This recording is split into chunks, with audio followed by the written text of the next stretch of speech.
एक राजा था, भारी कंजूस, अव्वल दर्जे का कंजूस, प्रथम श्रेणी का।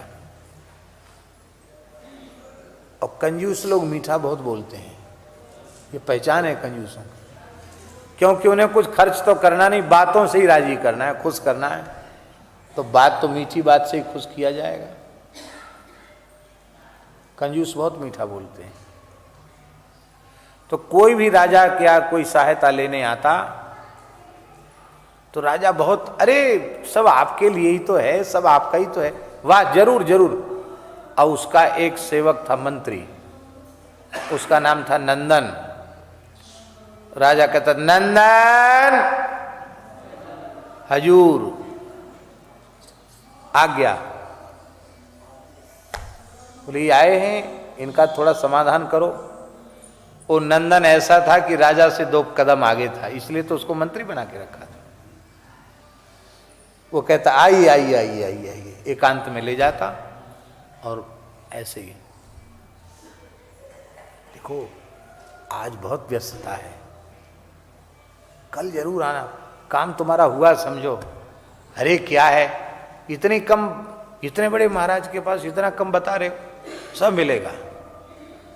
और 2-4 बार वो आता, ऐसी टरका देता उसको। बाद में नौकरों से कह देता घुसने मत देना इस आदमी को, देना लेना 1 पैसा नहीं।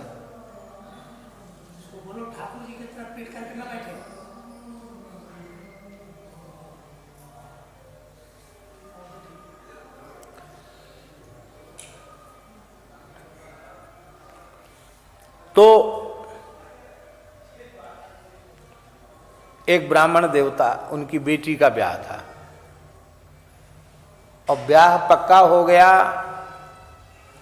धन का बहुत ज्यादा अभाव था, धन तो कुछ ना कुछ बेटी के ब्याह में लगता ही है। तो ब्राह्मण गया राजा के पास, बोले महाराज आपके राज्य का ब्राह्मण हूं, अन्यत्र जाऊंगा तो आपकी बदनामी होगी, मेरी बेटी विवाह तय हो गया है, बस अमुक दिन का विवाह है, मंडप है।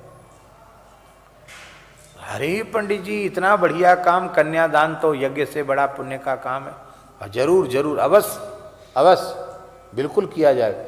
नंदन हजूर सरकार। बोले इसको थोड़ा पंडित जी का समाधान करो। बोले बिल्कुल समाधान। वो तो अब उसकी आदत ही ऐसी थी, उसने भटका दिया पंडित जी को। 2 बार 3 बार पंडित जी आए। अब बिल्कुल बारात चढ़ने का समय आ गया, कल बारात आनी है। और नंदन तो नंदन, आज पंडित जी ने कहा कि कुछ भी हो, चाहे कोई चौकीदार भी पिटाई करे, कुछ भी करे, हम तो अब भीतर घुसे चले जाएंगे। किसी की नहीं मानी। ब्राह्मण क्रोध में तिलमिलाता हुआ ब्राह्मण आया। राजा ने देखा, ये तो गुस्सा में आया। कहो पंडित जी आप लाल पीले कैसे हो रहे हो, एकदम चाहिए विप्र उर कृपा घनेरी, ब्राह्मण को तो क्षमाशील दयालु होना चाहिए, आप नाराज कैसे, लाल पीले कैसे हो रहे हो?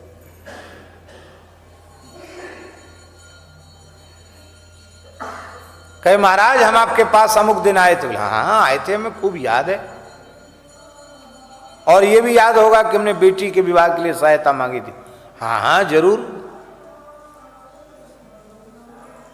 आपकी बेटी का ब्याह हुआ नहीं? बोले हुआ नहीं, कल होने वाला है, अब मेरे पास कुछ नहीं है। राजा बोला अरे महाराज शांत। नंदन नंदन जी हजूर सरकार। पंडित जी बोले बस तो हो गया, हर बात में तुमको नंदन ही याद आता है, तो हो गया काम। बोला अब हमको कुछ नहीं चाहिए, बेटी ब्याह हो चाहे न हो, जो जैसे हो तैसे हो। हम तो कह देंगे बर पक्ष वाले को कि बस मैं हूं और बेटी है, जो चाहिए सो ले जाओ महाराज, मेरे पास कुछ नहीं है। तो बोले अब हमको चाहिए नहीं, लेकिन हम पंडित हैं, एक बात तो कह के जाएंगे, हमारी बात एक सुन लो। हमारा सुनाओ। तो उस पंडित ने कहा महाराज आप तो कंजूस है ही हैं, आपका नौकर मक्खी चूस है, मंत्री। आप हर बात में नंदन का नाम पुकारते हो, और नंदन कैसा है? तो पंडित जी संस्कृत के विद्वान थे, कवि भी थे। उन्होंने कहा अग्रे नकारः पश्चान नकारः मध्ये नकारेण हतो दकारः इत्थम नकारत्रय सन्निवेशात् प्राप्ति कथम स्यात् खलु नंदनेन। पंडित जी ने कहा इसके नाम के आगे है ना, और नाम के पीछे भी है ना, नंदन, 2 बार ना आ गया, बीच में भी है ना, 3 बार ना, ना ना ना। तो राजा बोले दा तो है बीच में, थोड़ा दा भी तो है। बोले दा तो धोखे से आ गया जरूर इसके नाम में, पर दा भी सही सलामत नहीं है, दा के पेट में भी ना घुस गया। नंदन लिखो तो दा लिख के दा के पेट में ना को लगाना पड़ता है कि नहीं?